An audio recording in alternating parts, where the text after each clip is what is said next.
Welcome back to the Credit Gal Show and your hometown station AM 1220 KHTS. And I'm your host, Darbe Nokes, and I'm here with Arif Halaby. And we were just talking in the last segment about, traveling and your credit cards. And on the break, we went, it's very important. Yes. Look, when you're traveling, and it happened to me recently when I went to Miami, so it doesn't even matter if you're outside of the country.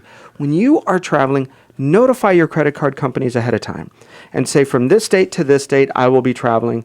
You can even say, and I've had to do this a couple of times, we're expecting to spend about this much on this card.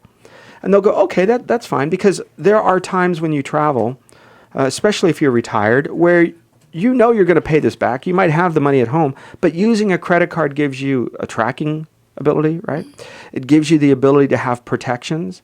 There are some really good protections that Visa has, even MasterCard. But I don't know if anybody beats American Express. To this day, that is their thing. It's very difficult to get one. If you lose it, it's very difficult to get it back. But American Express themselves will allow you to do all sorts of protection. If you don't like it, you just call them up and say, this thing broke, and they won't take it back. Or I don't like the color.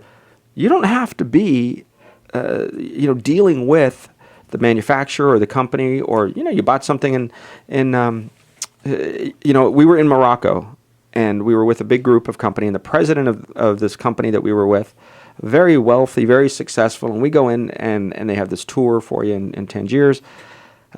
He buys a rug. And a lot of people did. And they were thousands of dollars, these rugs. They get very expensive. And gorgeous, but extremely expensive. Beautiful. So one of our friends said, I'm going to take mine. No, we'll ship it. He says, no, I'm going to take it. And he carried this thing. Carried it around. We had to go back to Spain. He carried it, and we all made fun of him. But the president of the company, who couldn't be seen carrying a rug through the streets or on the bus back to the ferry back to Spain, says, go ahead and ship it. Well, they get it, and he signs it, right? So he signed the back of it to prove that it was his. When he receives it at his home in Texas, outside of Dallas, absolutely wrong carpet. And he had spent $5,000. So I would have been so upset. Oh, my gosh. Well, ultimately, American Express canceled it. They just canceled it, gave him back the money. Nothing. Did he ever get the rug that he wanted? Finally, American Express somehow arranged for the rug to come back to him. And it took 6 months. And it was the rug that he ordered. It was his rug. So, you might be dealing with mostly honest people around the world. But you need to be smart. And you also, if you're making a big purchase, like recently I went to buy a refrigerator and a freezer and some appliances, and I had not used this particular Visa in a long time. And I went in to make the purchase, and I knew how much my credit limit was, and I went up to pay for it, and they, I spent this poor salesman, at least an hour and 45 minutes. Yes. He was like looking He's at me all going, excited. He's so excited he's making this big purchase. And they go to swipe it, and they're like, I'm sorry, it doesn't go through. Well, you need to do that again. Can I rub on it? Yeah. I mean, you know what I mean? I'm the genie, can I rub on it? There's something wrong with it. I know.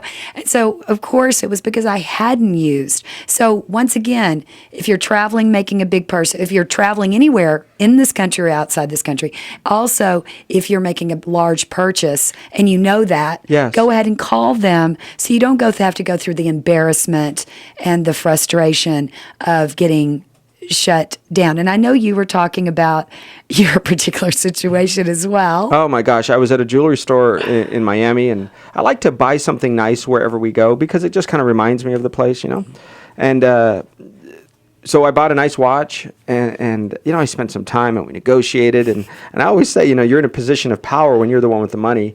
And so I'm in my Miami outfit, right, shorts and a tank top or something, and this guy is all dressed, all prim and proper, and had his accent, and of course we go to buy it, and at that moment it didn't go through, and man, the embarrassment. Now, I look at my wife, I'm like, you gotta be kidding, what do you mean it didn't go through? Well, of course. It's her fault. Yeah, I was like, oh my gosh, what did you buy?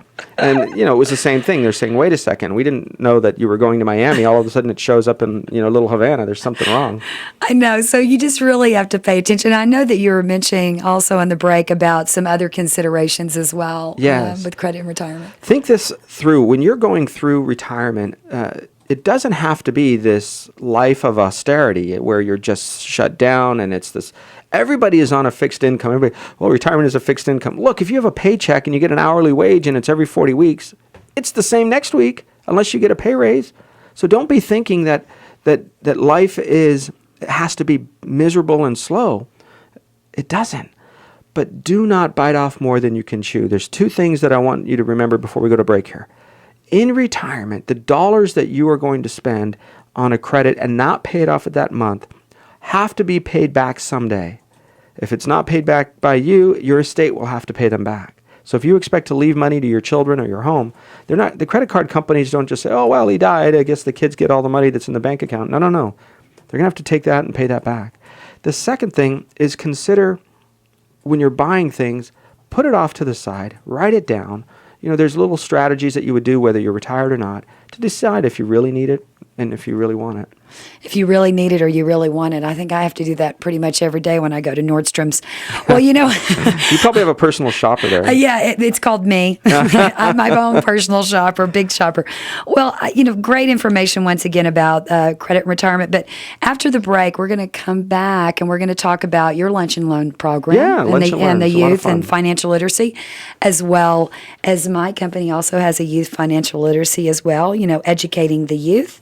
And you are listening to The Credit Gal on your hometown station, AM 1220 KHTS.